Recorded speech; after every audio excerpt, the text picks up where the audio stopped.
evening, everybody. Good evening. Change. Awesome. Change starts here. Yeah. Raise your hand if you want to go cosmic. Instead of coming and seeing me. I just want you to know you guys suck. That's all I have to say. But I did think this cool though is your sister, right? Emailed me, hey, I'm not going to make it, I'm going to go cosmic. And then one of you others, because they think like this whole family, right? Somebody else in the family emailed me. And then I just thought to myself, that's not family. Why did they just send one email and say the whole family's going? Why are they sending me more emails, filling up my inbox with we're sorry? Oh. No, I did. She bought my soda because they thought I stole it. So I was over here. Here, who heard this story already? Thank you. Thank you. Oh, and I have your movie. I have your movie. So, so they thought that I saw somebody and I walked out of the little grocery area, restaurant area, and I walked out with the soda in my hand, and Joanne was standing there, and the lady was like, hey, where's this? Hey, kind of like, you're a thief. And she's like, I got it. And I didn't know that, so I came back to pay, and the lady's like, oh no, she already paid for you. I was like, really? See that? Very sweet. And we have a new gentleman. Raise your hand. This is Kyle. Everybody say hi, Kyle. Kyle is joining us today. But Kyle will also talk to you on the phone, right? Yeah. If you choose. Kyle is,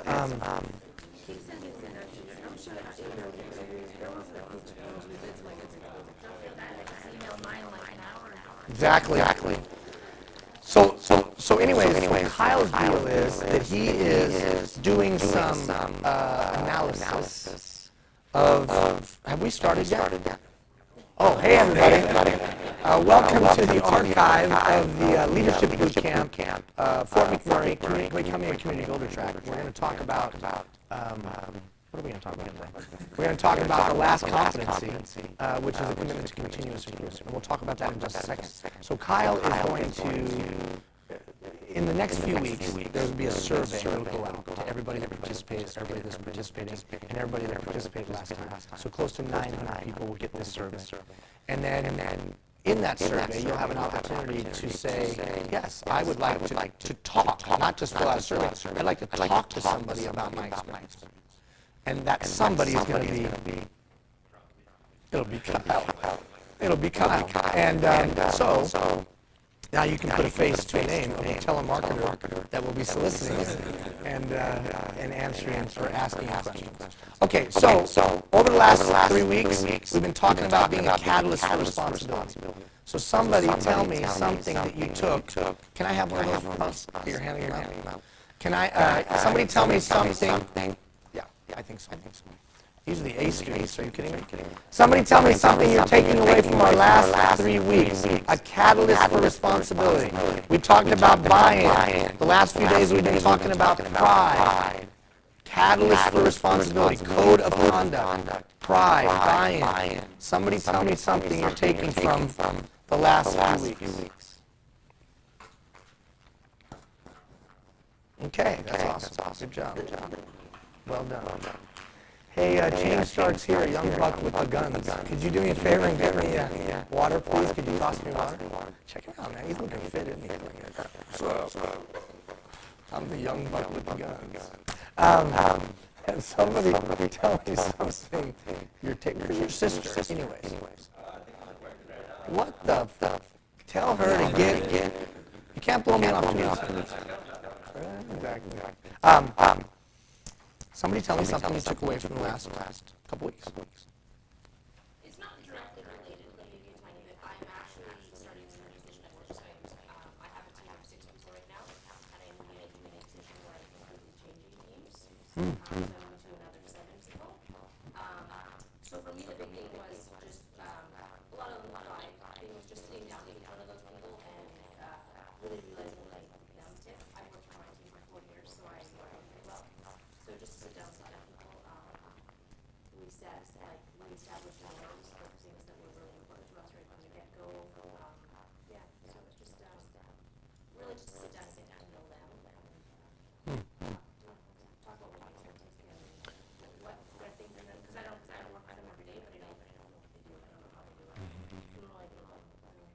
Very good. You know, and I think the interesting thing in today's leadership approach that today requires, if I better understand that human being, if I better understand what their drivers are, if you remember from the systems conversations, you watch that motivation email, I understand what their hot button is, then I have a more likelihood to help move them into action. And as they move into action repeatedly, then they'll move into action on their own. And I need immediate results from someone who's working on financial initiatives. So like I need them to make some commitments and really follow through on them. And I did yesterday. So I can't expect just to walk in there and ask them just to do this. They don't really know. That's right. Pride. So pride's a funny thing. Pride is a funny thing, and I want to take a second just to unpack this a little bit. Pride. Why was I emphasizing pride so much? Why an emphasis on pride? It's a very strong form of human capital. It can do some pretty spectacular things. It makes people come in early and stay late. It makes people come in on their day off. It makes people clean their yard. It makes people stay up till 3 and 4 o'clock in the morning. It makes people stand with their kids and drive them to practices and take them to Calgary for the tournament and drive to Saskatchewan for the whatever game. And pride. It's called right of pride. So pride. Now what's funny about it is, we talked about that flow chart of how you could do it within an organization or where you can do it individually. But I wanted to take a second just to unpack it on a community level. Community pride. Where does that come from? You ever been to a place, you ever been to a community that's clean? Like clean. And people are just proud to be from that town. I'm from such and such and so and so. And then there's other towns that people are like, I'm from, like they don't openly say where they're from. They say they're from somewhere else. They lie about where they're from because they're not proud of where they're from. Why is it that some neighborhoods are clean and some neighborhoods are not? Why is it there's some houses that are clean and some houses are not? Why? Well, socioeconomic. Well, I've been to some poor places that people take care of their stuff. And I've been to some really rich places where people don't take care of each other or their stuff. So this funny thing called pride can actually be a phenomenal community form of human capital. Isn't it funny, athletic teams, you hear pride a lot in athletic teams. So in athletic teams, there are certain teams that win every year. And when athletes go to be a part of them, it seems like their ability rises, their performance gets better just by being in the atmosphere of that team that has tremendous pride. Have you ever seen a team like that? Name a team like that. Okay, somebody said the Red Wings, okay? So somebody said the Red Wings, okay? Pride. Or like, let's say if you were a basketball fan like the LA Lakers, or if you were a soccer or football, a European football fan, Manchester, right? Manchester United, year after year after year after year after year after month after year after year, champion. And you want to go be a part of that champion. So where does that come from? Is it just by happenstance? Is it by happenstance? No, it's intentional. So how do you do it on a community level? Well, it's funny. If you look back in the history, if you look back through history, leaders intentionally did things to develop pride amongst their citizens. Name some things that leaders did. What would they do to get the people that they had, the king, the emperor, the whatever, to get people to take pride in their land, fatherland, motherland, whatever. Last week, what was that? What did they used to do? How about this, a monument? Why did we have big monuments? Just because they were nice for the pigeons? I mean, is that why they didn't know? They reminded you of what? Remember that day where we kicked everybody's ass? Yeah, I remember that day. Remember we were so awesome? Yeah, I remember how awesome we were. But we're still awesome. Yeah, we're awesome. We kicked everybody's ass. That's awesome. Right? I mean, there it is, the statue. The statue reminds us of the time that we overcame the adversity and we had tremendous success. And we look at that statue and go, that's us. Or how about the crest? Right? The crest that's on the shield.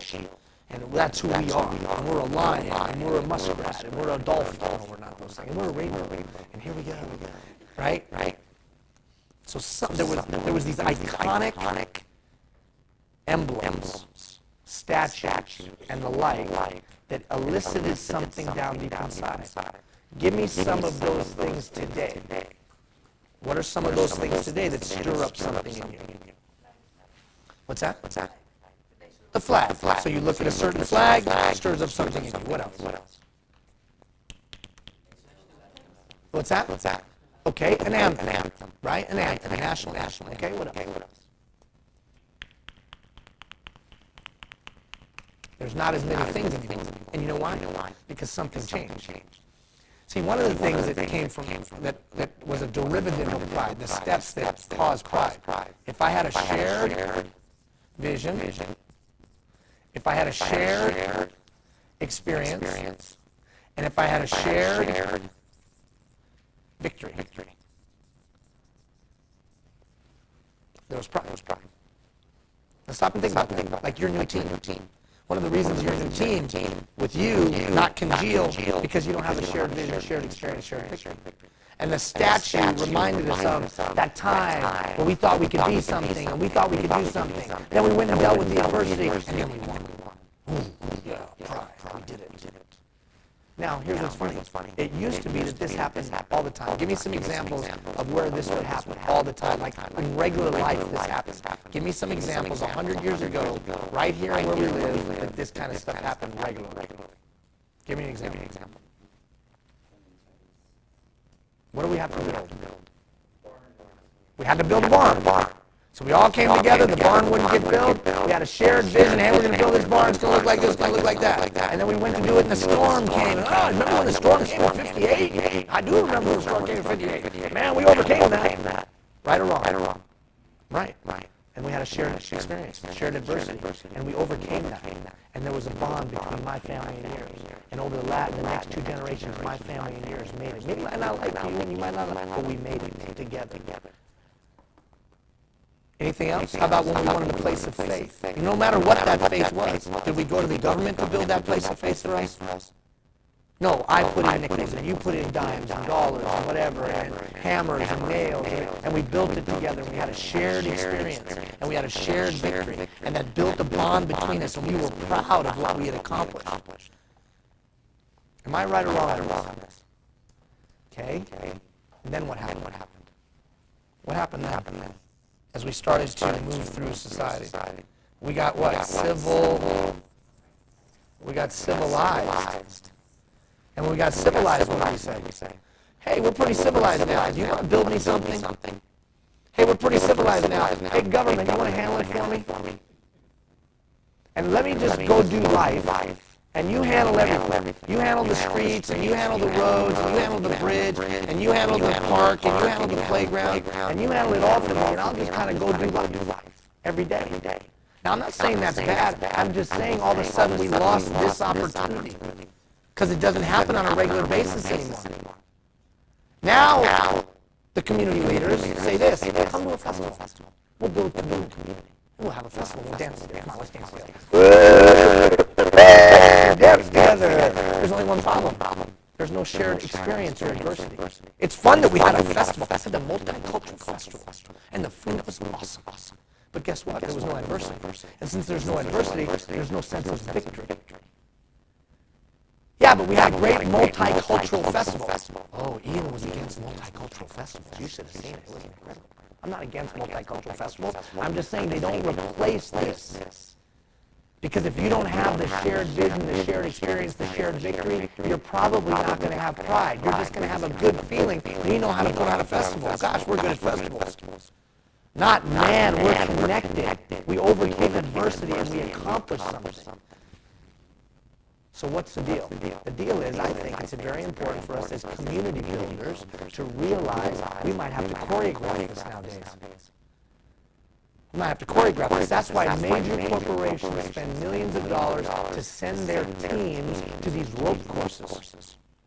Or send their teams to these extreme things. And their team bonds, and they're together, and they feel good about climbing the mountain. And have you ever heard what I'm talking about right now? Why do they do that? Because these opportunities aren't existing that often anymore. I don't understand. I don't understand why this is a big deal. Well, we already said, when there's community pride, there's less crime.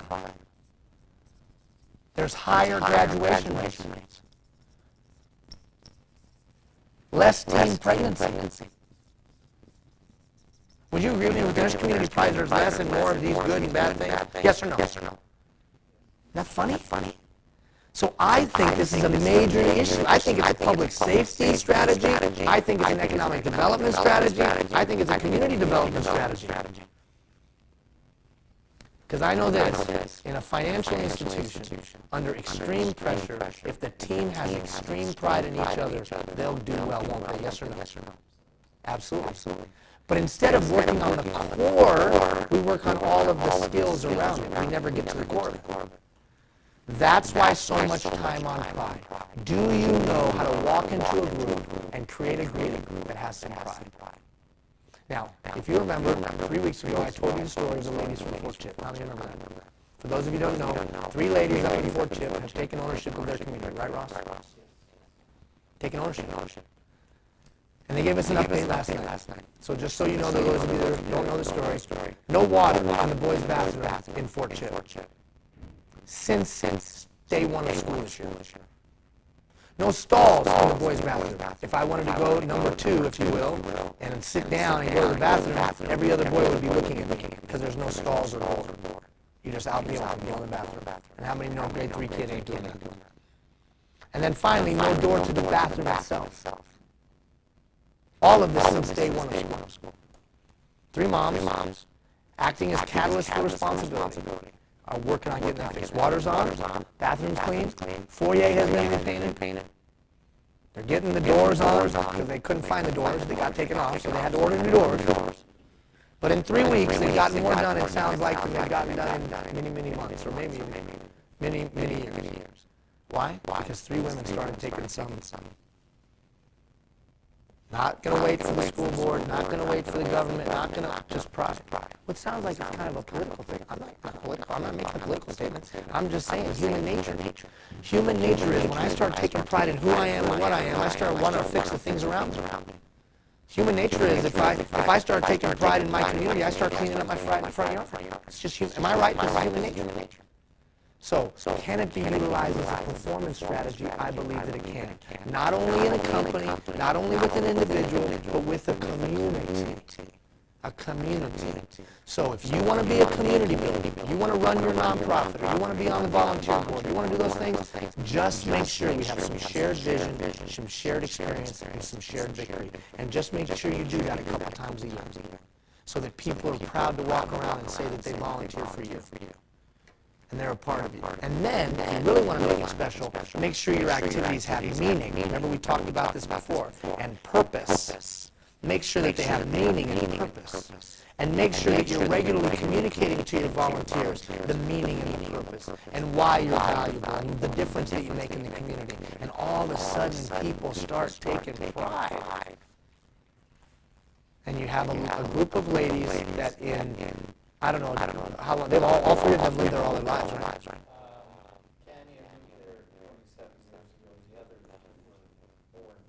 So for the most part, all of their lives. And for all of their lives, they've never been a parent-teacher, home and school council. And they decided to do it. They are now catalysts for responsibility. And others are rallying behind them. That's you. You can be that. If you understand some of these basic principles. Any thoughts? Give me some thoughts on this. Has anybody thought of pride this way before? Go ahead.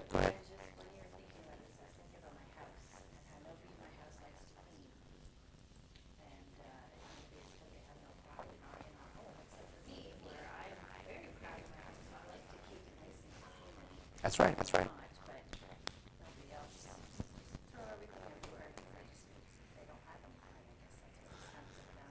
Or they don't know what excellence looks like, or they don't know what a lack of excellence looks like, right? So somehow it's about Pericles. Remember Pericles? So Pericles educated the Athenians. Hey, here's what greatness looks like. Hey, here's what awesome looks like. Here's what special is. Special is throwing our crap all over the house. Specialist putting it where it belongs, and so on and so forth. So there's an education. Remember, if you go back to Catalyst for Responsibility, we talked about Pericles, and we talked about that he couldn't demand stuff from people because he was one of 10. He educated people. He showed them what it could be like. And then he encouraged them to step up to that. He was a catalyst to get others to take responsibility. So in your specific home with your husband or your spouse or your kids or whatever, it's about showing them what that could be like. Now, sometimes you have to force that, like with my kids. I have to force that sometimes with my kids. This is what greatness looks like. Just a quick anecdotal story. My daughter, Nadia, is 9. My daughter, Nadia, took it upon herself to help a fellow student. Took it upon herself to help them with food and clothes and some things like that. Took it upon herself, my little 9-year-old, to make sure that that kid had what that kid needed. And we were talking about it at supper. It was through the help of teachers and others, but Nadia was the catalyst. We were sitting at the table, and I said, Nadia, what caused you to do that? And she said this, because I'm a hill, and that's just what we do.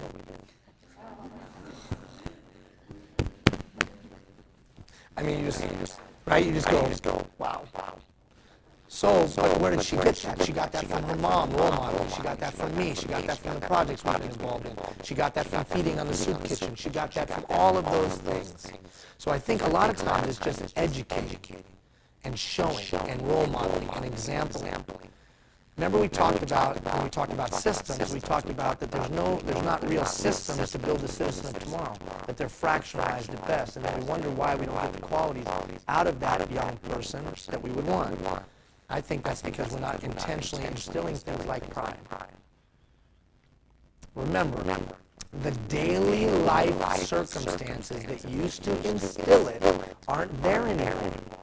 So you can't just go, well, they're not there anymore. That's an important ingredient to a community. Now, you could call it other things. You call it civic responsibility. You can call it a lot of stuff. But the basic fundamental things that used to occur every day in life that taught it, just because of the way we live, don't teach it anymore. So you got to go in as mom, and you got to teach it. And you can't, how many of you know you can't demand it?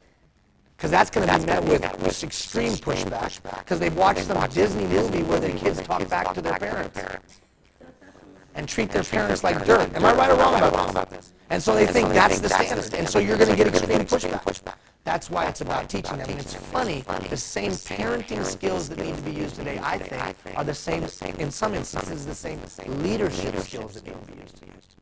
All right, any other thoughts on this pride thing? Okay, if you haven't taken the time to walk through those four emails, last week and the 3 this week, then just take a few minutes, go on the portal, and with this as a backdrop, now start to look at that flow chart. Start to listen to those videos. All right, tonight. Now, first of all, how many of you know 3 weeks left? 3 weeks left. That's it. We're done. 3 weeks. No more emails from the Chubby Brown Man. No more goofiness. No more coming here. No more. It's all over. It's all over. Done. 3 weeks. And during this 3 weeks, a couple of things are going to happen. One, we're going to talk about tonight. 2, we're going to meet 2 weeks from tonight to finish things up, have a little celebration. We're going to invite some alumni from the past to come back. We're going to give out some certificates. I'll talk a little bit about some things, do some reflection, and you'll get a final assignment. There is a final assignment. Okay, I won't tell you what that is. You may have heard from past participants. If you have heard from past participants, please don't share it with anybody else. But there is a definite final assignment. Now, the funny thing about that final assignment is I'll never know if you do it. But I'll give it to you. And then you'll go do it. And if you have any pride, you'll take it and maximize the assignment and better someone else's life. So we'll talk about that when we get together. But make no mistake, this is the last 3 weeks. And as far as boot camp happening again, probably ain't going to happen again. I've done this for 30 weeks now. I'm fed up with Fort McMurray. No, I'm just kidding. No, but Fort McMurray probably fed up with me. How much Ian Hill can do? Now, I'm not saying we'll never do it again ever in the history of mankind, but we're not doing it anytime soon. So this is it. So, if you haven't turned in your one thing, get it in. If you haven't really focused on it, you turned it in, but you haven't focused on it, do it. Because this is, you're not going to have the same support. There's someone on the other end. Ask a question, get a response, all that kind of stuff. Tonight. Well, The last competency I call a commitment to continuous improvement. How many have ever heard continuous improvement?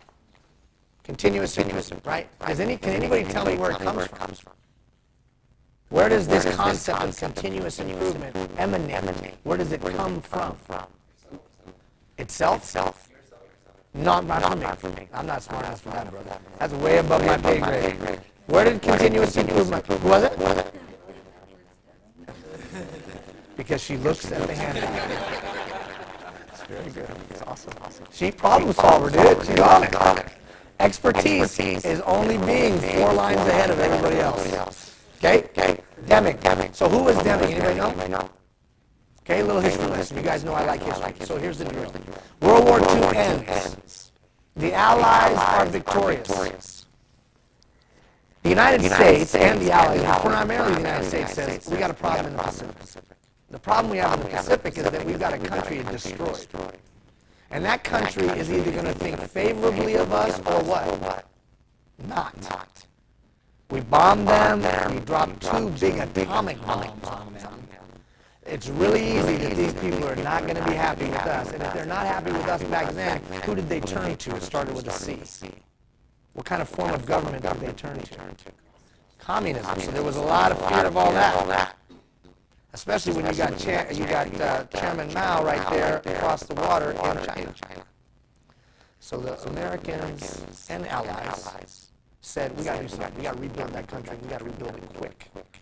So they grabbed a guy named Deming, and they said to Deming, they said, hey, you're a big-time business guru, you're a big-time manufacturing guy, you're a lecturer, philosopher, you're an analysis guy. We want you to go to Japan.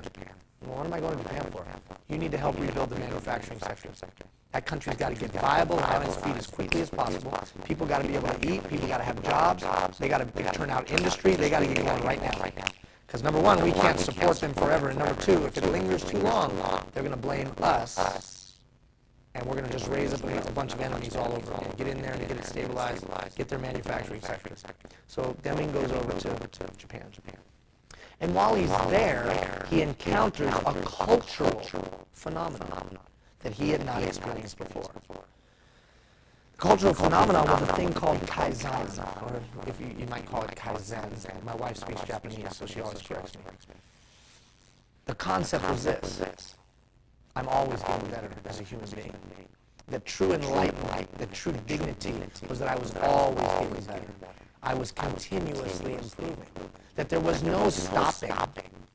Now stop for a second, set that right there. In North America, what are we like? What are we like in North America? We're like this. I made it! I made it! I don't need to grow anymore! Got money in the bank? Good! Casino jackpot. How many agree with me? That's how it is in North America. I'm striving for a day that I make it. And whether make it is a big money or make it is I got my cottage and wherever, but I'm going to get a place in Cabo, I'm going to make it one day. And once I make it one day, I won't have to do anything with it. That concept is foreign to the rest of the world. Most cultures that have been around for any amount of time realize that that's a fallacy. Well, you could call it retirement.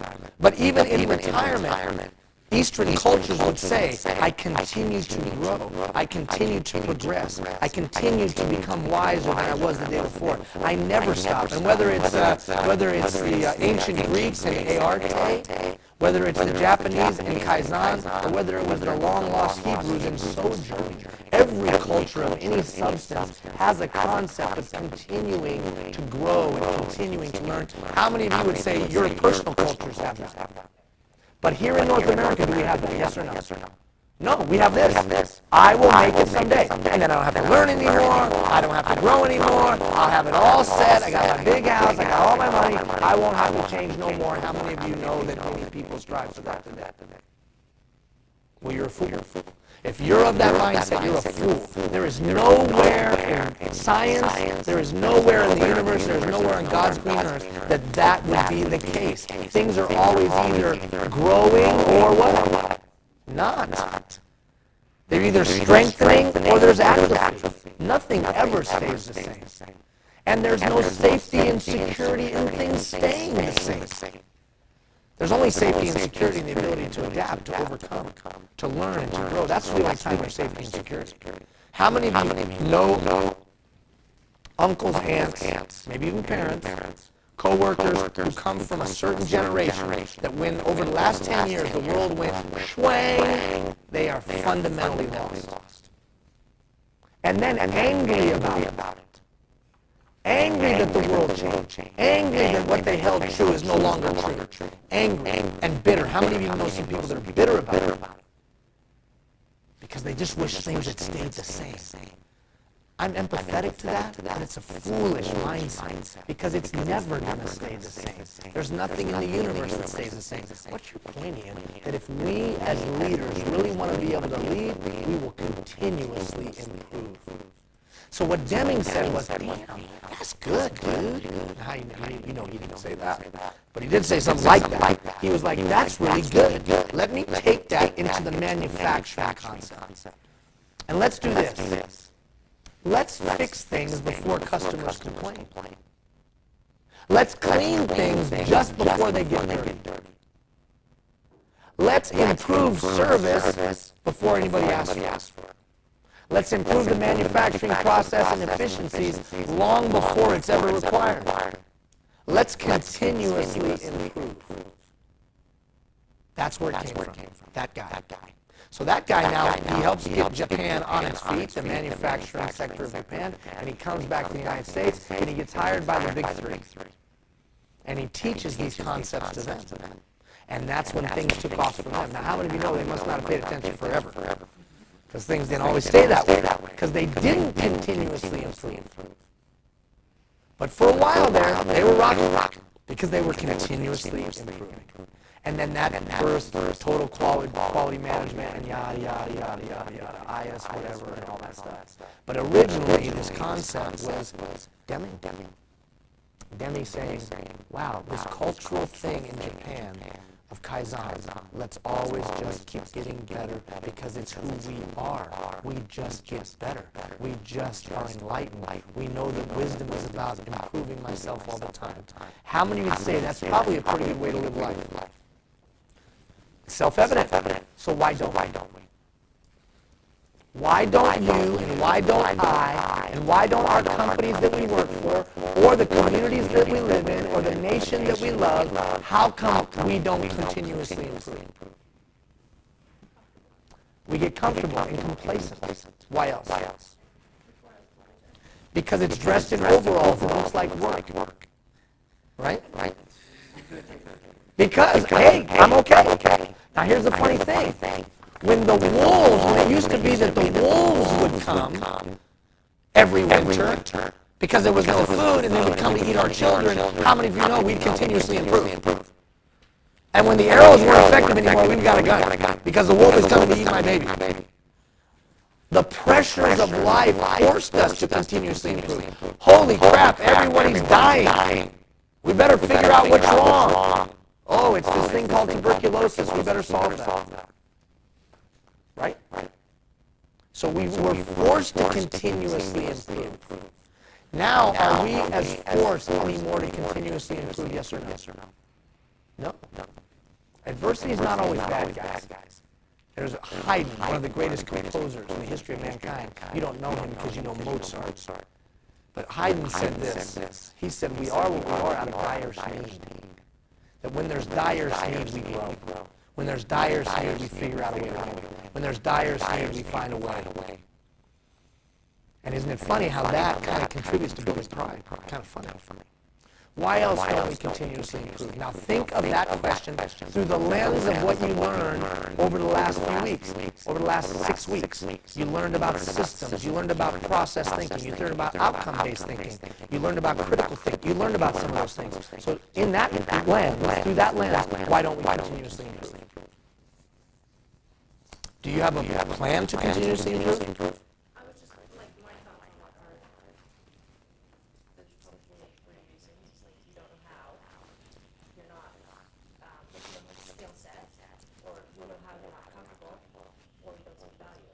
Or maybe fourth, I don't have a system for continuously improving. So the pressures of life, well, I know I need to read that book, but I don't have time. I know I need to go to the gym, but I don't have time. I know I need to go and sit on a mountain and meditate for an hour and a half, but I don't have time. Right? I know I need to do these things because I know it's self-evident. I know I need to continuously improve. I know I've fallen into a rut. I know I'm not getting better every day. I know, oh crap, let me just sit down because it's just too freaking much. That's why. Because it's just too much. That's why I don't. So, if I want to turn that around, I probably have to identify the variables to establish it. So you were close. I mean, I think you were right. Not close. You were right. I don't see the value, or I don't have a system, or I don't have the skill set to develop the system. How many of you can honestly say that 97% of the people that you know are not improving? Raise your hand if you concur with that. Now, when I say improving, now think about what I mean. I don't mean surface stuff, little. I mean they're improving. They are fundamentally getting better all the time. Okay, let me ask it another way. How many of you would agree with me that 95% of the companies that we interface with are not continuously improving? Raise your hand if you think that's true. How many of you would say that governmental entities that you interface with, that 95% of them are not continuously improving? So it's also cultural. And what do we hear being preached every day? And this is a dynamic that none of us, we as a society are not addressing. What we hear every day is, just go make that YouTube video and you'll make it. Just go do that one dance and you'll make it. Just put out that one Twitter post and you'll make it. So all of a sudden, we have all these dynamics around us that say, you don't need to continuously improve because you can hit it one time. Just hit it one time, man. And then we see reality TV shows where people with dysfunctional behavior become stars. And then we live in a narcissistic society where kids are taught that they have hundreds of friends that they don't even know. And they think that because they have friended a star, that star knows them. And they are somehow aligned with that famous person. Don't think that all of this is not going to come back to roost somewhere. Would you agree with me, yes or no? Okay, so we as leaders have to, I think that we have to see that and then say, no, real continuous improvement is me growing you in real and meaningful ways. Real and meaningful ways. Not a kid sitting on a couch thinking that he's a world champion because he can move his thumbs real fast. Not sweating. Not being in pain, not legs feeling like lead pipes, but thinking that they're a champion. And having that screen tell them, you won. And then they go out into life and face real adversity, and what do? Crumble. We as leaders need to recognize this, in my opinion. Okay, so what do? Well, the first thing we do is look at the top. Once you think you've arrived, you've already begun your descent. Once you think you're there, just know this. You're already going backwards. Kaizen would mean I never stop continuously improving. I'm always searching and moving towards this level of enlightenment. Look at the bottom one. I love this one. It's not necessary to change because survival is not mandatory. Huh? You don't have to change. It's cool. Because you know what? Nobody's saying you have to survive. But would you agree with me? We're probably not going to survive. I don't mean we're going to die literally, but we're probably not going to survive if we're not willing to change, yes or no? Okay. Turn the page. Quickly, let's do our self-survey like we always do, one time for the last time. So, what's the competency? The competency is commitment to continuous improvement. Today's leader practices ongoing personal, professional growth and development, and also encourages it in others. I'm going to read them randomly. You take the test. 1, I'm totally not like that. 10, I totally like that. And let's go through it. Here we go. I have life and career goals and a plan for attaining them. I have a healthy life balance, mind, body, and spirit. I actively seek feedback from others regarding my performance. I advocate an engagement approach to planning as typically the best approach to getting the best solutions and most effective plans. I promote the value of learning for myself and others. I actively seek information that will enhance my knowledge. I participate in new opportunities and ways to improve and grow. I actively participate in professional associations and personal certifications. Okay? Once you've taken the test, 1, I'm not like that. 10, I'm totally like that. Go ahead and look up here. And that way I'll know you're done.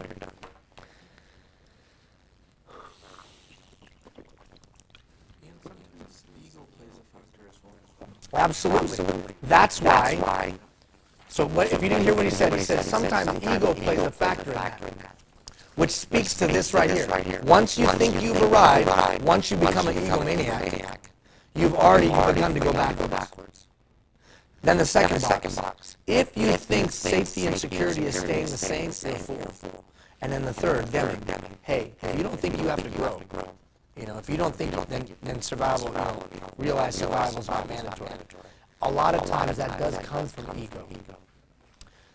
Some of you work for executive leaders that would say this to you. You need to go to that boot camp.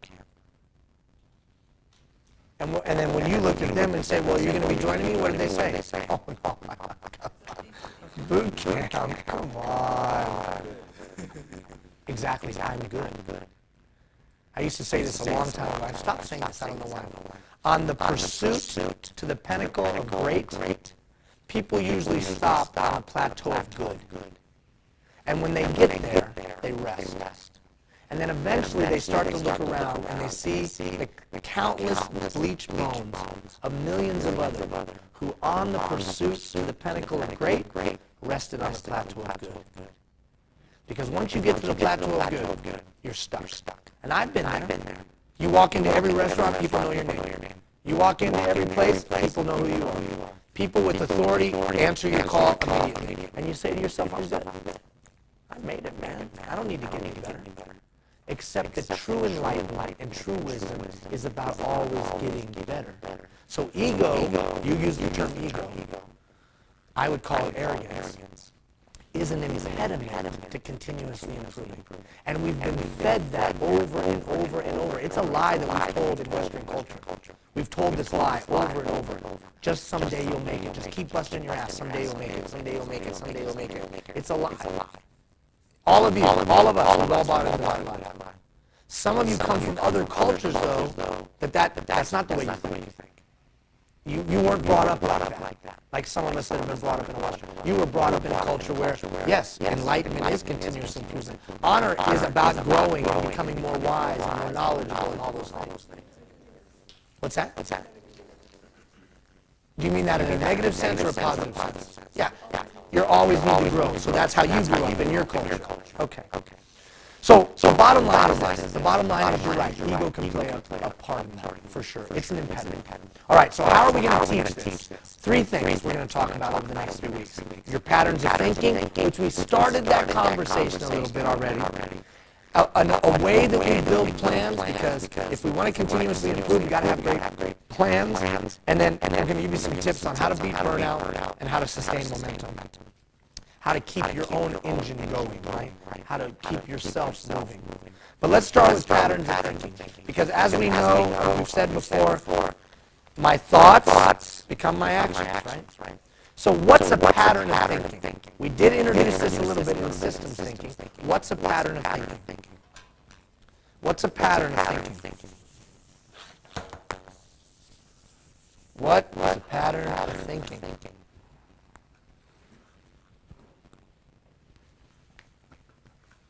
Seriously, somebody answer.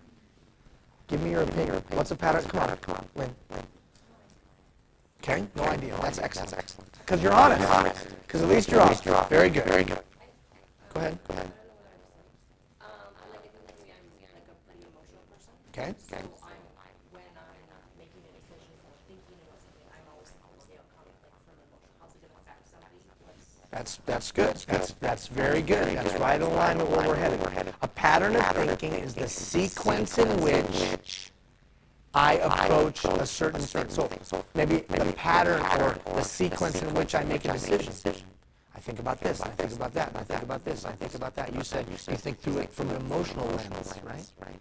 Or maybe the way that we talked about this before, the way that I come up with a good idea. And we talked about a pattern of thinking for a good idea. So patterns of thinking are the sequences of thought that I utilize in my daily environment to make a decision, whatever it might be. That's a pattern. Why is it important, you think? What did you learn when we tried to teach you how to come up with a creative idea? We taught you that the pattern of thinking actually matters. Have you ever noticed that there are certain people that they always make bad decisions? Have you ever noticed that? There's just some people you know in your life, they always make bad choices. Did you ever think it wasn't because they were, you thought, well, they're dumb or they're this? Could it be that they just asked themselves the wrong questions? And they don't have good evaluation mile markers or milestones? And it just leads them to a poor decision? How many of you ever worked for a leader that made poor decisions? Did you take pride in them? Probably not. How about if they regularly made poor decisions? Well, then you pulled back and wouldn't give them any allegiance. You wouldn't trust them. So you just traded time for money in your job because you didn't trust them to make good decisions for you. Patterns of thinking, man. It all begins with your patterns of thinking. So I'm not going to continuously improve if my patterns of thinking aren't serving you well. So I want you to take a little quiz here, a little emotional quiz. Here we go. I'll read them. You rate yourself. 1, I'm totally not like that. 10, I'm totally like that. Do I take credit for positive events or chalk them up to chance? When something good happens, do I expect more good things to follow, or do I view the positive happenings as a fluke? What about negative events? Do I blame myself or look at extenuating circumstances? Do I look at one negative event as evidence of more negative events to come, like an omen? Do I tend to encourage myself mentally, or do I berate myself mentally and inside? And this is the one that is so powerful. Would I talk to a friend or a precious child the way I talk to myself? Ooh. That's a tough one. How do you say that's a tough one? Because sometimes we talk to ourselves pretty harsh. We'd never talk to a little kid like that. We'd never talk to close friends the way we talk to our own selves. Yeah, but this sounds like this is kind of like power of positive thinking. Is that what you're getting at here? I don't understand what you're doing. Well, just turn the page and we'll talk a little bit more about it. I'm going to give you some negative patterns of thinking because they'll make it more vivid for you. There are some people that you know in your life that have a pattern of thinking that I would refer to as magnification, minimization. An example of that would be like the customer service representative that only remembers the negative comments. Or how about you when you sit down with an evaluation with your boss? Your boss lists 25 great things that you've done and then says, and I think you need to work on this. And you walk out going, God, I can't believe I need to work on this. I can't believe it. Can anybody relate to that? That's a pattern of thinking. Minimization, where you minimize the positive. Magnify the negative. That's a pattern of thinking. There's also a pattern of thinking, there's a subcategory of that that's called catastrophizing. Catastrophizing. The cake fell!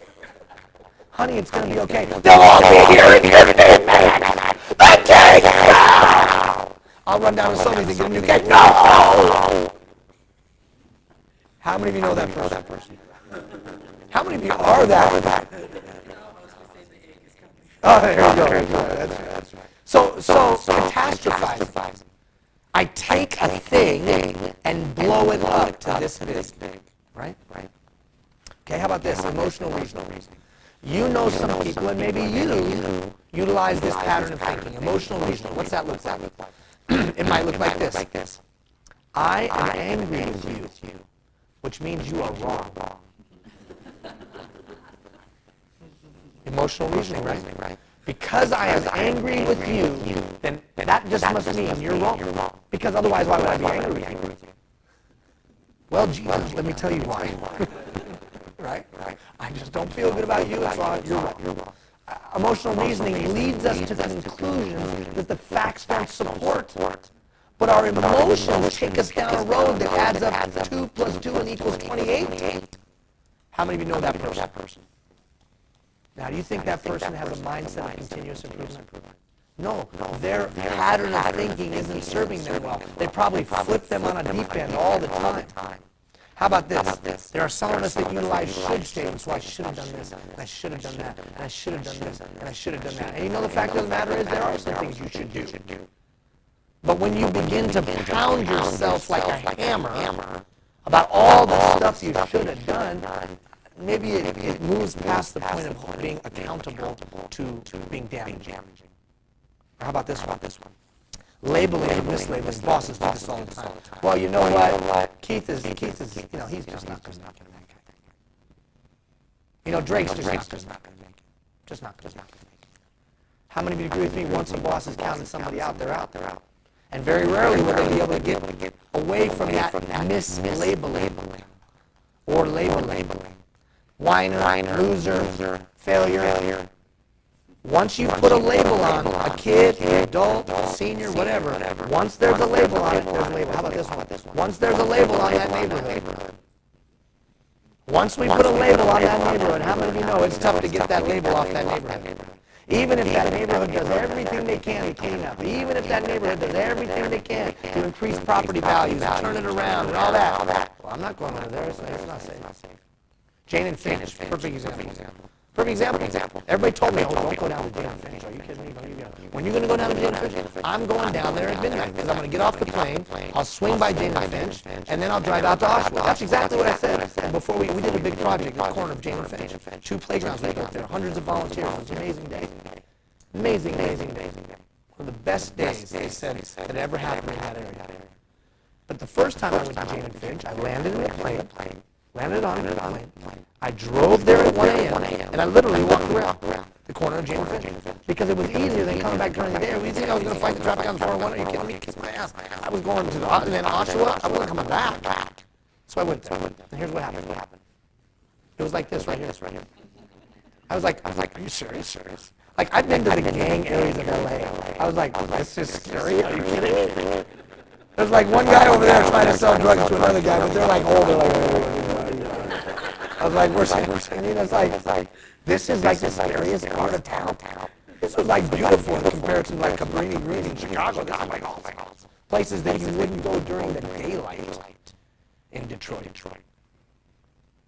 And everyone was saying that this is Jane and Finch.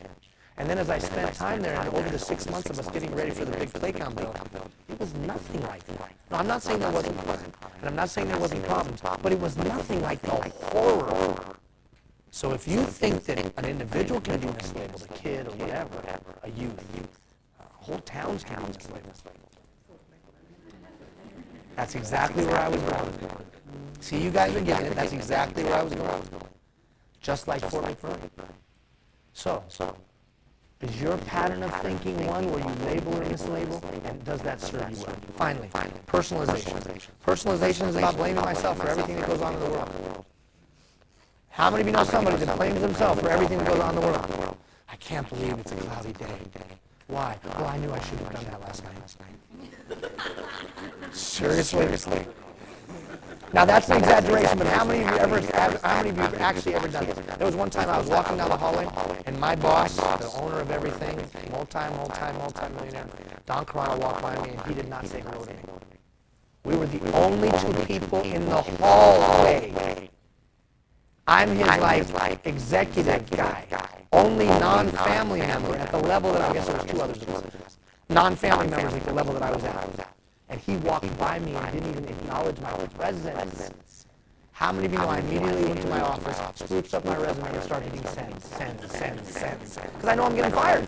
I know I'm getting fired. Of course I'm getting fired. He didn't even say hello to me. And how many of you know I took that and ran with it and spiraled down until I was in a fetal position in the back of my office. I'm getting fired. That's called personalization. I saw him later and I said, Mr. Connell, it's like 2 days later, is everything okay? I just get the sense that maybe we're not connecting. What are you talking about? Well, don't you remember the other day you walked by me in the hall? Oh, I didn't even see it. I had just come out of a meeting with the lawyers and oh, of course, everything's fine. Oh, God. Have you ever done that? Raise your hand. That's called personalization. Now listen to this. If any of these feel a little too familiar, that's a good thing. Recognizing a pattern of thinking that, now listen, I'm not judging. I'm just saying, recognizing a pattern that isn't serving you well is the first step in moving past it. Because maybe there is sometimes that emotional reasoning is sound. I have a gut feeling this is not a good idea. Maybe that does serve you well. So I'm not judging, I'm just saying, is it serving you well? All right, now that we've done some negatives that made it funny and laugh and we recognize it, let's talk about some other patterns of thinking. I want to just focus on decision-making pattern of thinking. So somebody tell me how you make a decision. What are the steps you go through to make a decision? Buy a house, make a business transaction, a decision. Walk me through what you do to make a decision. Okay, so the first thing you do is look at facts. Okay, what else? Gather the facts. What else? Okay, talk to other people, get some input. Weigh the pros and cons. Yep. Ah, a man came to clap, or he watched the archive after Cosby. Very good. That's right. Think about it, what the outcome to be. Very good. Awesome. Excellent. All right, somebody else. Okay, look at how others have done it. See what the best practices are. Apply it to the specific instance that I'm in. All very sound. However, most of you probably don't walk through it as a sequence. Now, why is decision-making so critical as a leader? Might be self-evident, but let's talk that out. Why is decision-making so critical as a leader? One, because it affects other human beings. Why else?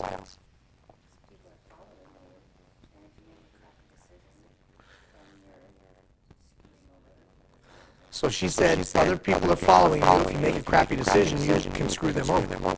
Okay? What else? So, what's it? Consequences? How about this? How about one of the consequences being that you'll lose the faith of your followers?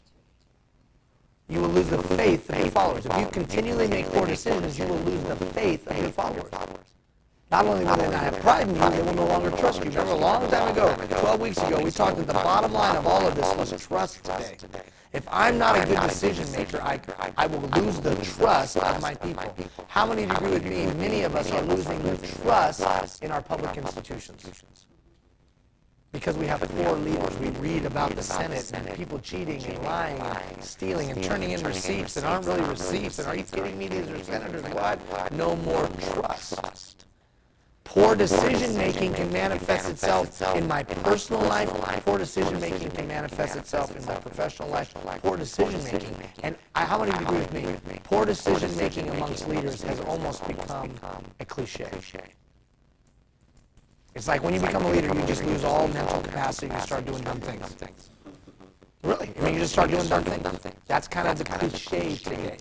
That's not going to be any of us. We're going to make good decisions because we're going to have a pattern of thinking that will lead us to more times than not making good decisions. Keith, I need you to be a great leader. The community needs you to be a great leader. You might not have a title, you might have a title, but you need to go in back to your little corner of the world and make good decisions.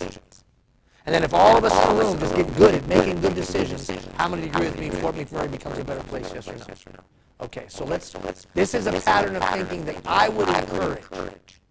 Now, you can go find your own. This is the one that I use to make decisions. And if I do it often enough, what does it become? Part of the 80% of my unconscious behavior, right? We've heard that many times. So number one, what do? Somebody already said it. I gather the facts.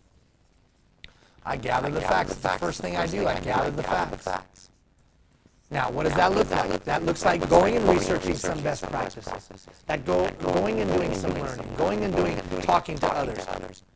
Gather the facts. Look at the next one. I check my emotions. Now notice, it doesn't mean I eliminate my emotions. I check my emotions to see if they're serving me well. What do you think I mean by that? Check my emotions to see if they're serving me well. What do I mean by that? What do I mean, Keith? What do I mean by that? You don't check your emotions. You may make a rash decision, which could be incorrect. Okay. Are there times that my emotions could be serving me well? So notice I didn't say set my emotions at the door. I just said I got to check my emotions. Are they serving me well? Okay. Next one. Then what do I do? Then I gotta talk with someone else, right? Pass it through someone else. There's an old proverb that says, a great king has many counselors. A great king has many counselors. What do you think that means? What does it mean a great king has many counselors? A great king has many counselors. Has many people to pass it through. Oh, shouldn't it be a great king doesn't need anybody else? A great king can make all the decisions on his own because he's so wise. No, it's not that. It's a great king has many counselors. I know for myself, the day I started getting really, really good is the day I said I'm not the smartest guy in the room. The day we started really doing some pretty special things was the day I said I'm not the sharpest pencil in the box nor the brightest bulb in the chandelier. And you have something you can teach me, and you have something you can offer me, and you have something that you can give me, and you have something that you can share with me. All of a sudden, things started rocking. Pass it through someone else. Okay, next. Take the long view. Long view. I love this metaphor. Don't step over dollars to pick up dimes. So a lot of times we do this. Because we want immediate satisfaction, we bend over and pick up the dime, all while still stepping over the loony that we had down here. But we wanted the immediate. Can you think of times in your life where you stepped over dollars to pick up dimes? Probably. So how do you take the long view? Extrapolate things out to their logical lines. Walk them all the way out. Okay, if I do this, and this, and this, and this, and this, walk it out to the fourth and fifth and sixth. Why is chess such a great game to teach your kids? Because it forces, say it loud, because you're forced to think ahead. Chess is a game where you think 2 and 3 and 4 moves ahead. How many of you agree with me? Our kids need to be taught how to think 2 and 3 and 4 and 5 moves ahead. Tactical, or strategic and tactical thinking. So I take the long view. I sit down. I've gathered the facts. I've made sure my emotions aren't serving me poorly. I've talked to others, and then I say to myself, okay, if I actually buy this house, or if I actually terminate this employee, if I actually form this alliance with this other organization, what will that do, and then that do, and then that do, and then that do? But in this day and age of expediency, we think we have to make decisions right now. Now, I'm not saying you have to slow the process. I'm just saying make sure you walk through the pattern. Okay? What's the next one? The next one is check your belief system. Why would I say, before you make a decision, check your belief system? You got to live with your decisions. How many of you know somebody in your life, coworker, family member, whatever, that you know in your gut, they're making decisions on a daily basis that are not within their belief systems? How many of you know somebody like that? And you can feel it on them. You can see that they're out of alignment, that they're doing stuff on a regular basis that's not in their core. It will eventually debilitate you. You can't run away from that. Or you'll become so hardened to it that you won't have sympathy, empathy, all those things, because you will have shut it off inside. Okay, so check it against your belief systems. And then here's the last one. And isn't this last one funny? Pull the trigger. What do you think I mean by that? Why do I say pull the trigger? Because don't we want our leaders to be what? Active and decisive. How many have ever worked for a leader that would make decisions? Right? So it's a fine balance, isn't it? I got to make prudent decisions. I got to make wise decisions. I got to make informed decisions. I got to make decisions that are good for my followers. But I can't sit on the fence all day. That's why I encourage you to have a pattern of decision making. I will gather the facts. I will check my emotions. I will pass it to other people. I will take the long view. I will check it against my belief systems finally. And then if all of those things line up, what am I going to do? Go. Right? Right now. Go. Why? Because I know followers want decisive leaders. But followers are also very, very, very, very, very judgmental, aren't they? And they will hold you to a high, high, high standard. And how many of you know, whether that follower is a family member or an employee, they will remember all the poor decisions.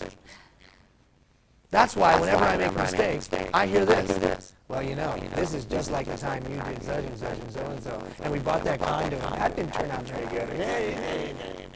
Ian, over the last 12 weeks, we think you need therapy, you and your wife. Well, yeah. This is it right here. You are my therapy session, right? So, gather the facts. It's funny. Gina watched an archive one time. She's like, all those people in Fort McMurray must think I'm a real. I said, exactly. No, I didn't say that. Although she is known as the Minister of Finance, isn't she? Yeah, Minister of Finance. That's right. Gather the facts, check your emotions, pass through someone else, look at extrapolate it out to its logical and along do you believe fully triggered. What do you think this would do for you? Whether you have this pattern or an absolute intentional pattern, what do you think it would do for you? I would be consistent. Okay? What else would I do? I would be effective. Or at least I would increase the likelihood of effectiveness. Okay? What else? Come on now. Now I'm not wavering. I know I've made at least as sound a decision as I possibly could because I took all of these steps. Would you think this slows down the process? Don't you think it almost actually speeds up the process? Because once I gather the facts, once I check my emotions, once I do that, guess what? We're going. What else do you think it would do for you? Increase the confidence in decisions. How about this? Higher stress or less stress? Less stress. That's true. Less stress or more? Less. Effectiveness? Up. Now, it's funny because when we talked about Archimedes, we talked about systems, and isn't this just a system? Now, I'm using the term pattern of thinking, but it's the same.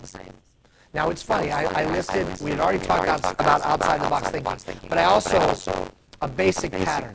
Now, that basic pattern could also be referred to as a code of conduct. A basic pattern of thinking can be utilized or thought of as a code of conduct.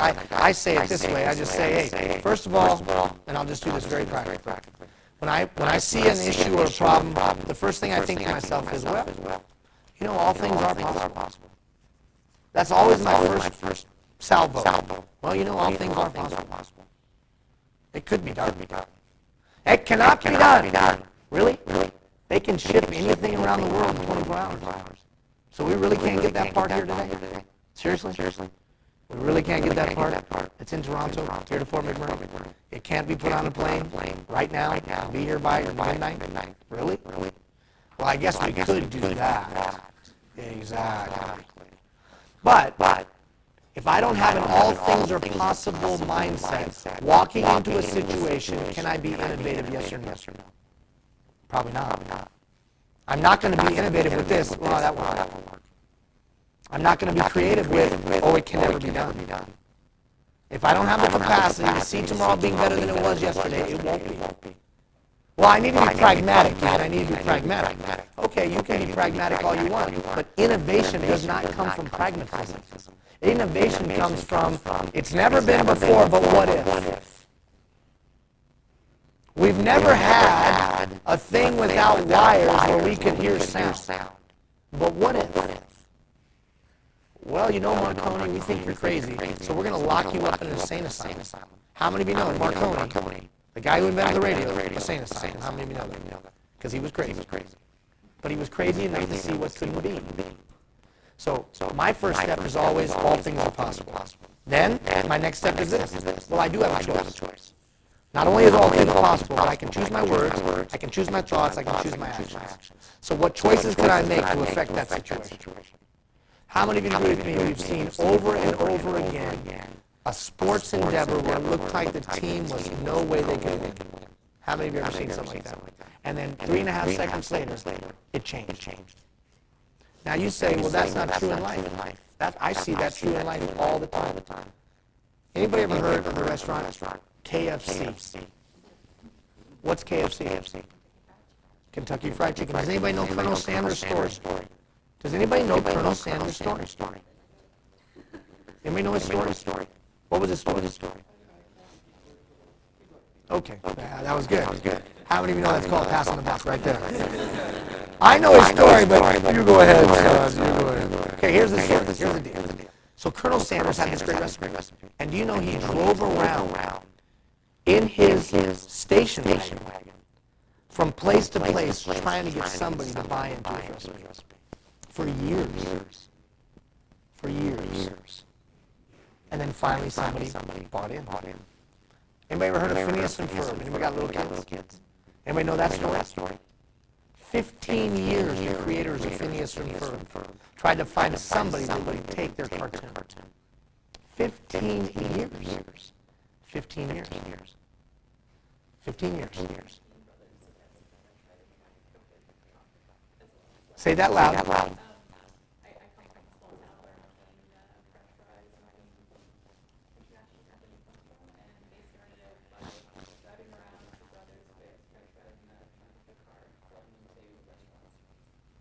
So I just gave you a few examples of how all things are possible. And we know that we do have choices of our thoughts and our words and our actions. And then the next one I always say is, I have a responsibility. I have a responsibility for the kids of Fortune. I have a responsibility for the kids in Comt-T. I have a responsibility for the kids of Ghana. Now that's not your responsibility. I just feel like I have a responsibility. I have a responsibility for things that are within 10 feet of me. If they're within 10 feet of me, it's my responsibility. And the tough part about that is I'm always moving. So 10 feet. Now, I'm not saying you should have that. That's just the conclusion I've come to. That all things are possible. I have a choice. And you know what? I have a responsibility to make the world a better place to live. The world's been pretty good to me. I have a responsibility. And then my final thing is always this. Whatever I choose to do, I'll give it my all. So once I've decided I'm going to do it, I'm going to do it. That's my basic pattern of thinking.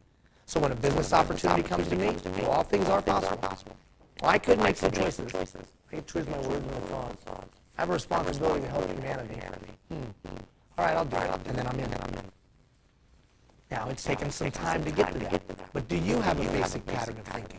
Now, you could call it a code of conduct, right? You could call it a code of conduct.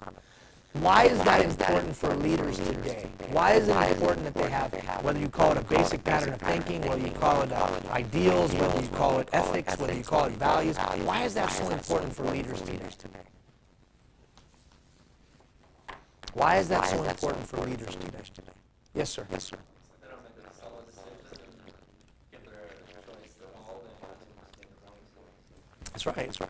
right. You might as well give it, if you're not going to do it. If you're going to do it, give it everything you have. Right? And we admire that in leaders, don't we?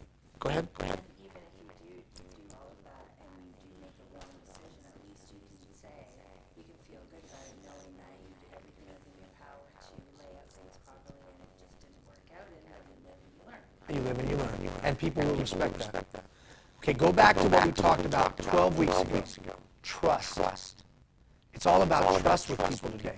Remember, if I want to influence another human being, it won't be because I can threaten them. It won't be because I berate them. It won't be because I intimidate them. That autocratic leadership approach is not going to work. It'll be because they trust me and they give me their permission. I give you, Ian, my permission to lead me. Until you give me your permission to lead you, you won't follow me. Not with your whole heart, not with your whole soul, you won't. I can't scare you enough. I can't intimidate you enough. Not today. Today you look at me like this, kiss my, you know what? Am I right or wrong about that? Now it's about influence and trust. So, the better my decisions, the more likely it is you'll trust me. The more that you know I have a standard or a code of conduct that you can count on, the more that you'll trust me. As I build pride within the organization, the more that you'll trust me. As I do what I say I'm going to do, you'll trust me. Remember we talked about the say-do gap. As I close that, you'll trust me. As I work with you so that you buy in, you'll trust me. As I build trusting relationships, remember that? The whole exercise, I'm building trusting relationships. By listening, not talking. By listening like they're going to die at midnight, remember that exercise? You'll trust me. You'll notice a pattern here. What we're trying to build in you is be a person that can build trust with others, because that's called community building. You build community one human being at a time. And then they go and tell other people that you're trustworthy. And then you build another, and you build another, and you build another. And the next thing you know, you've got community. and you have a shared experience. You have shared ideals. And people are willing to give their all to something. So all of this builds to trust. From trust to trust. Okay, turn the page. Now, one of the reasons you trust somebody is because they know how to build a plan. How many of you ever worked for somebody that not only did they make poor decisions, they didn't know how to build a plan. There was never a plan. How many of you know somebody like that? Okay, so you're going to be a great planner, but not because you're brilliant. Not because you're brilliant. You're not going to be a great planner because you're brilliant. Well, yeah, speak for yourself, I am brilliant. Okay, well, that's good. I'm glad you are brilliant. I'm not. I'm not brilliant. I'm dumb as a rock. Barely graduated from high school, as most of you know. Never went to university or college. And yet we've done some pretty cool things. Why? Because you're smart. And you're smart. And you're smart. And if I can just get your smarts going that way, I'm good. So I don't need to have great ideas. I just need to be able to pull out great ideas from the five of you. It's called tapping into the collective intelligence. Now, collective intelligence is not the Borg. Anybody ever watch Star Trek, the Borg? It's not the Borg. Only me and you Star Trek geeks know that, okay? Everybody else is like, what the hell's the Borg? Anyways, the Borg. So listen now. It's not some mystical whatever. It's just this. You have a different life experience. You have a different life experience. You have a different life experience. You have a different life experience. All four of you have a different life experience. If somehow I could look through your life experience and your life experience, your life experience and your life experience, if I could somehow do that, I would probably come up with a comprehensive view of the situation, yes or no. Right.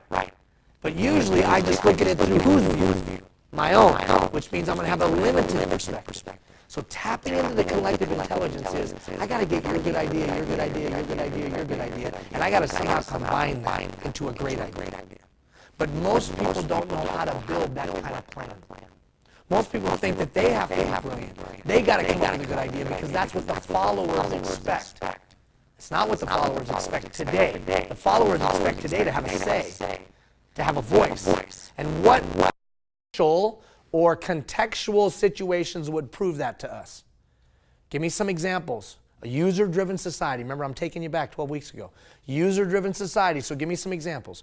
Facebook, YouTube, right? Travelocity, Travel Advisor, TripAdvisor, all these things where people want to have a say.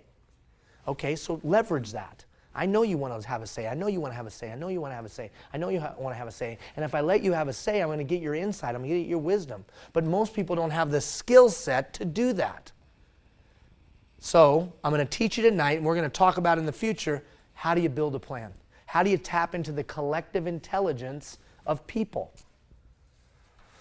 First of all, effective planning is critical. Now, I know that seems self-evident. But I'm going to give you some ways that it's more critical than you probably have thought. See, when I build a plan with another human being, I teach self-reliance. Write that down.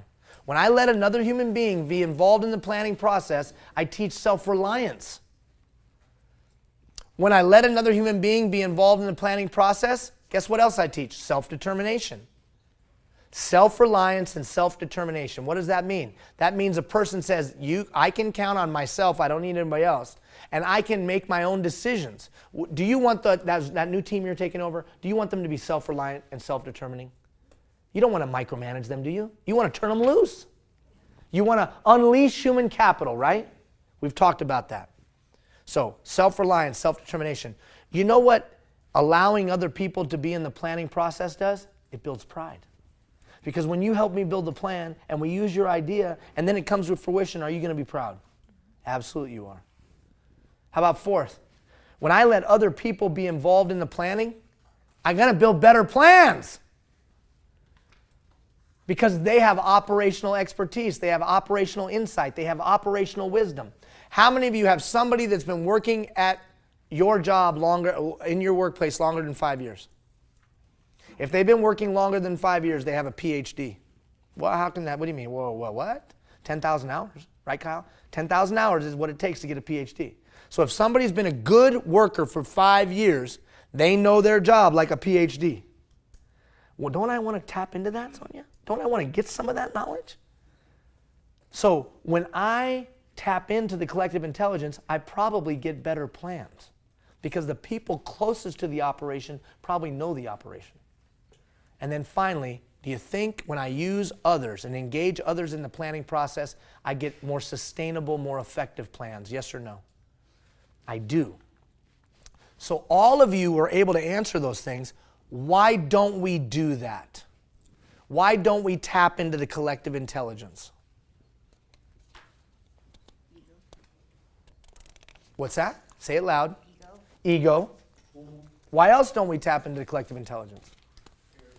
Fear of failure. Why else don't we have it to tap into collective intelligence? Expediency would dictate that we can do it on our own. And so I'm just going to do it myself. But if you watch the delegation matrix, you know that's not effective. And you also know this, a system will probably get me a better answer. So the reason that we often don't do it is because we don't have a system. And if we do have a system, it usually sounds or looks something like this, and all of you sat in the meeting. Okay, everybody, we're going to do a little brainstorming. We're going to come up with a good idea now. All right, I've got these papers over here, and they're kind of sticky, and I can take them and put them on the walls. Now give me a good idea. Come on. We got good ideas? And you guys are like this. I've done this before. This sucks. This is the stupidest thing. And then that guy's writing them down, right? And he's like, okay, here's what we're going to do now. You get 5 dots. You get 5 dots. You get 5 dots. Now I want you to go up to the board and on the walls over there, put the dots next to the best ideas. How many of you have been in that meeting? And then everybody goes like this. Wow, that was awesome. Great job, man. Great dots. Way to go on the dots, man. And then somebody's like, look, my idea has 12 dots. That's great. Or, Ian, your idea has 12 dots. I know. I know it's goofy, but how many of you sat in that meeting? We've all sat in that meeting. That's called brainstorming. I'm going to give you a way. I'm going to walk you through a way right now where you can facilitate the development of creative plans. Okay, let's walk through it. Now, it is similar to brainstorming. I'm not gonna say that it's not, but there are some nuances that make it slightly different. Can I fix that, please, so it stops swinging? No, it's okay. Slide the other one up on this. I know I tried that earlier and it doesn't work. Oh, it does work. Okay, thank you very much. See, that's someone that takes pride. She's like, Ian, you're freaking driving me crazy with that thing. Could you just fix it for me? See? You're in legislative affairs, aren't you? See? You like policies and procedures. It's very good. All right, excellent. Thank you for fixing that. All right, back to what we were talking about, everybody. Okay, so here's what we're going to do. Flip the page. Oh, I wanted to say this. I know this might sound very rudimentary, but please forgive me. A plan is just a sequence of steps most logically arranged to reach a certain outcome. That's a plan. Okay, that's a plan. So we all know what we're building here, a plan. And on a side note, I love this. If you're planning for a year, sow rice. If you're planning for a decade, plant trees. If you're planning for a lifetime, educate people. That's pretty powerful, isn't it? Very powerful. Okay, so here's what we do. We all sit down in a room. We're gonna role play it, facilitate. I'm gonna facilitate the dialogue. I'm gonna tap into the collective intelligence. So the first thing I'm gonna do is gather you together, and I'm gonna say this. Here's why I brought you together. We're working on coming up with a plan to solve, let's say, solve this problem. And I'm very specific about what we're trying to do, what the exact objective is. Then I'm gonna set a time frame. I'm gonna set a specific time frame where I'm just gonna take ideas. Okay, so specific time frame. We're going to go 15 minutes, let's say. And then for 15 minutes, we're just throwing out ideas. Idea.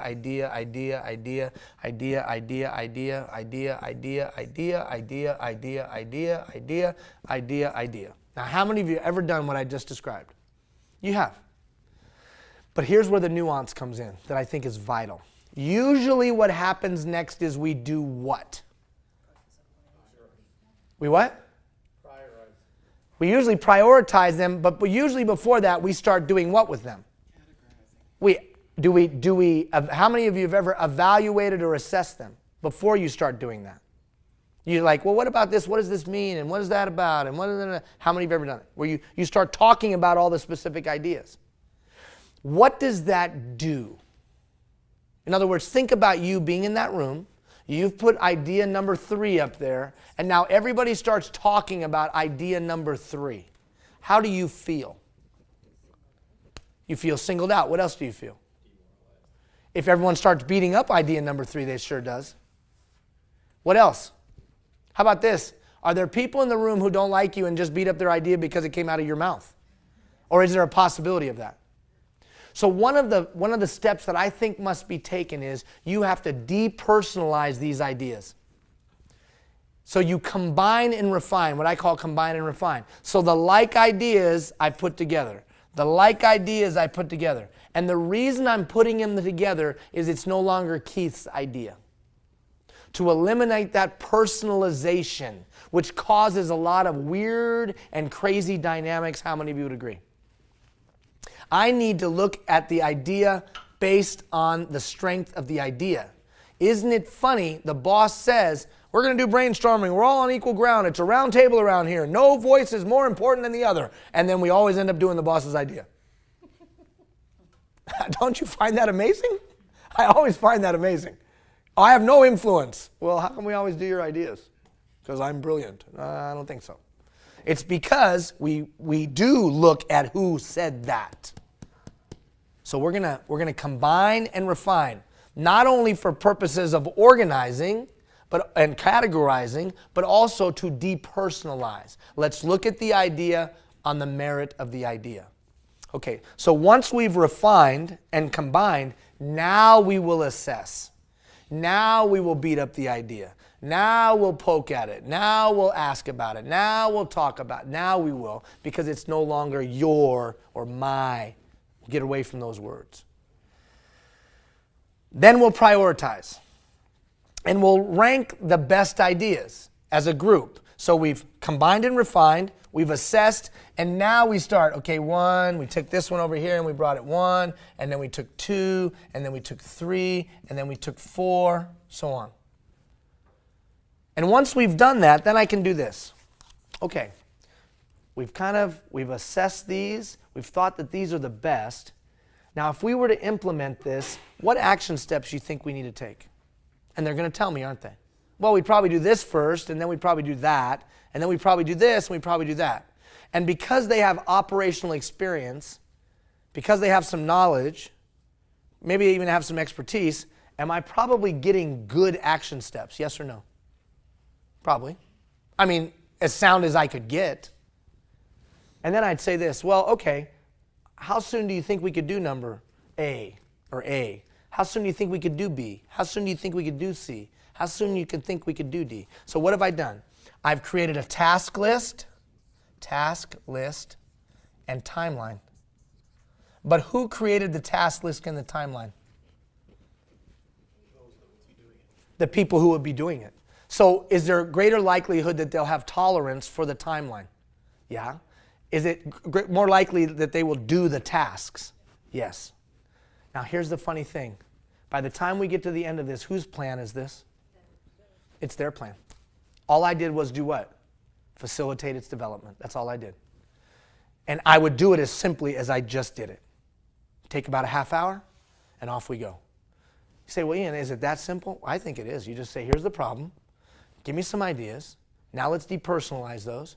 Now let's prioritize them. Let them tell me. Well, we think this one's the best, second, third, fourth. All right, well, if we took idea number 1 and implemented it, what steps would we take? Boom, boom, boom, boom, boom. Okay, how long would each one of those things take? And then what's my role after that? What's that? Go ahead. I said inspector, you expect follow up. Yeah, you just follow up. My only job is to do this. Hey, good job. Or hey, not so good. Hey, good job. Or hey, not so good. Hey, that timeline's been met. Woo! Hey, that timeline hasn't been met. That's my Frankenstein. So, if you don't use this, fine, I don't care. But do you have some way to get the best ideas out of Keith, the best knowledge out of Keith, the best insight and wisdom out of Keith to help build a good plan? If you don't have some way to do it, you're going to have some challenges. Now, there's 2 things that I'm going to post on the website during this next 3 weeks that are not in this dialogue tonight. I'm going to post a way to implement change. So we've talked now, we've brainstormed, we've got the plans, we got all that, but how do we implement it? So it'll say mastering the power of change. And it's the next step. It's a system or a process to implement change now. What are the step-by-steps you would use to implement the change? So we came up with the idea. Now we got to go take the idea and do what with it? Implement it. So that video, Mastering the Power of Change, will help you with that. There's another video that I'll put on that. This is like The Hobbit. This is the middle. This is like Star Wars. This is the middle right now. And I've got to give you the prequel and the third of the series. Remember, it's like Star Wars. Like we watched the middle one. Don't you remember? What are you looking at me like that for? Do you even know what Star Wars is? You. Look at her though. You don't know what Star Wars is? I do, but I don't like The Hobbit, Lord of the Rings, and Star Wars. You don't like that? Actually.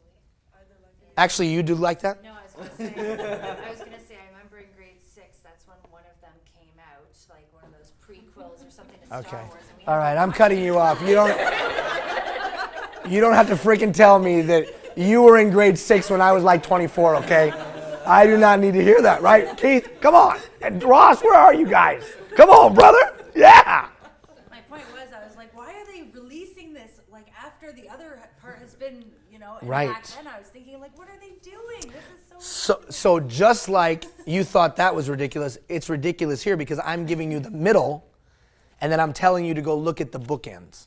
So the bookends on the website, Mastering the Power of Change, what I would do what I would do after this session, and then gathering thoughts, ideas, and concerns, what I would do before this session.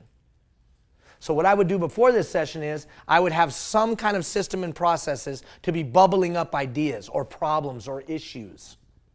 And then we would come to this meeting to address them. And then from this meeting, I would have some way to implement. Does that make sense? Why am I only talking about this tonight? Anybody know? Because it's something you could take away tonight. Those two concepts are bigger and broader and would take longer to explain. You can go digest them on your own. So, how do I generate thoughts, ideas, and concerns? Because if I want to be successful as a leader, I need to be generating thoughts from people, ideas from people, and I need to be proactively identifying concerns because I have an all-out commitment to continuous improvement, which means that I'm going to have you tell me the problem before it becomes a problem. I'm going to have you tell me where it's dirty before we need to clean it. I'm going to have you tell me how we can improve before someone's complaining. Does that make sense? Because if you try to go clean it after it's dirty, does it cost more, yes or no? If you try to go fix the customer complaint after they've complained, is it more expensive, yes or no? So continuous improvement means I'm proactively listening. Well, I believe in the open door policy as a leader, and people can come in and tell me how they feel. That is naive at best and irresponsible at worst. Wait a minute. Responsible? What do you mean? Listening is a proactive exercise. It is not passive. The open door policy means that you're going to wait for a problem to be big enough for them to walk in the boss's door. And how many of you agree with me? That's too late. If it's coming to me, there's a problem. I want to know about it before it ever got to the point that they felt like it was necessary to come to me, yes or no? Yes. So what you're going to learn in that gathering thoughts, ideas, and concerns is how do I create a process, an actual system, another flow chart, I know you love it, another flow chart of what I would do step by step to gather thoughts, ideas, and concerns from my people. Because here's what I know. I know I need one good idea a quarter. If I can just have one good idea a quarter, 4 great ideas a year. How many of you agree with me, your executives, your owner, your whatever, if you had 4 great ideas a year, you'd be golden. 4 home runs a year, you'd be golden. How many people do you know in your organization that are generating 4 great ideas a year? Not many. You'd be a superstar. And usually we think it this way. Okay, so I'm going to go think of a great idea. Let me think of a great idea. Come on. That was not a good metaphor. That was not good. Not good. Not good. That was not good. At least I wasn't sitting down. But instead, I'm going to do it another way. I'm going to do it this way. I'm going to tap into the collective intelligence because I know it teaches self-reliance. I know it teaches self-determination. I know it can be the beginnings of pride. I know I'm probably going to get a more effective plan, and I know I'm going to get a plan that will sustain longer. Why? Because they will tell me the timeline, and they will tell me the action steps, which means they're more likely to implement it, and they're more likely to believe in it, as opposed to this. Sure, boss, we're happy to follow your plan. That's going to be great. And then they do all that they can to sabotage the plan. Have you ever seen that? Okay, and if you were being honest, you might have even done it. So, read the last little box there before we turn the page. Good plans shape good decisions. That's why good planning helps to make elusive dreams come true. You want to do the impossible? Got to make sure you have a good plan. Okay, turn the page. We're almost done. We got 3 minutes. You're going to get a video that talks about this. In one of the emails, you get a video that talks about this. I want you to start to build your plan for continuous improvement. So I'm going to ask you down the road, hey, what are 3 resources you could utilize to continuously improve? 3 resources. What are 3 actions you could take? Or who are 3 people you could reach out to that you could continuously improve? A mentor, a partner, or whatever. And then what are 3 steps you could take back in your workplace, your department, to continuously improve? Security is mostly a superstition. It does not exist in nature, nor do the children of men as a whole experience it. Avoiding danger is no safer in the long run than outright exposure. What's my point? My point is continuous improvement is also a risk. It does seem safer just to stay in my place, to sit down here, to be here. But I would suggest to you that's a lie. Safety and security only comes from me continuing to get better. So we better have a plan to do so. So these questions in that email challenge you and force you to come up with your plan after 3 weeks from now. Somebody said to me, well, what's boot camp, what's the next step of boot camp? There should be no next step of boot camp. Well, what do you mean there should be no step? You just said continuous improvement, continuous improvement. No, hopefully we've equipped you to now go build yourself and grow yourself and seek the knowledge and seek the insight and seek the wisdom and go and gain. Build systems that will help you be better, but then always be evaluating those systems. Be an agent of change, knowing how to change something. And so when you need to change, you know how to change. Surrounding yourself with quality people. Realizing you don't have to be the smartest person in the room. If you've learned these basic fundamentals of leadership, you should be able to move forward on your own. That doesn't mean you don't participate in some other leadership program. I'm not implying that in any way, shape, or form. But you're smart enough to know you should. Smart enough to know you should. All right, final page for tonight with our 1 minute to go. How many of you remember this page from the first night? Life's 5 most urgent questions. Life's 5 most urgent questions. And if you remember that night, I told you there would come a time where I would ask you to tell me your responses to these questions. Let me recap them again. What will be your greatest contribution to your family? Why is your family lucky to have you as the dad or the mom or the brother or the sister, the spouse? What is it you contribute to it in a meaningful and real way? What will be your greatest contribution to those that you serve? Why are the people around you better off because you're their boss or you're their leader?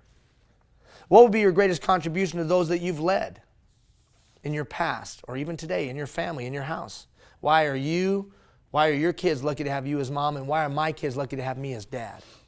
What do I bring to them that no one else could or that no one else would? What will be my greatest contribution to my organization? In an environment in Fort McMurray where people walk around with, you're just lucky to have me. I could leave today and go get more money right over there, and I'll leave right now. In that environment, what's going to be my greatest contribution to the organization that I gain my sustenance from? And then finally, what will be my greatest contribution to my community or my society? Why these questions at the end? What's the point of these questions at the end? Why am I asking them at the end and then asking you, because I'm going to send you a link, I'm going to ask you to fill it out, send it back to me. Why? Okay, reflection. Why else? Motivation. Would it be a tool for continuous improvement? Would it put a lighthouse out for me? What do you notice about these questions? Somebody give me some things that you notice about these questions. All end results. Like, They're all outcome-based. yeah. It's what I will do. It's what I will be. It's projecting my future. What else do you notice about the questions? They're about what you'll contribute, what you'll give, not what you'll get. Do you notice the trajectory of the questions? Where do they start and where do they end? They start in and they work all the way what? Out. Start in your closest and then work your way all the way out to society. It implies that all of those places you can make a contribution. And here's the funny thing, you are. Because wouldn't you agree with me, the person who's passively going through life doing nothing is making a contribution? Yes or no? Yeah, they're contributing through their nothing. And how many of you would agree with me, we got a whole bunch of people contributing nothing? And in contributing nothing, are they contributing? Yes, they're an impediment.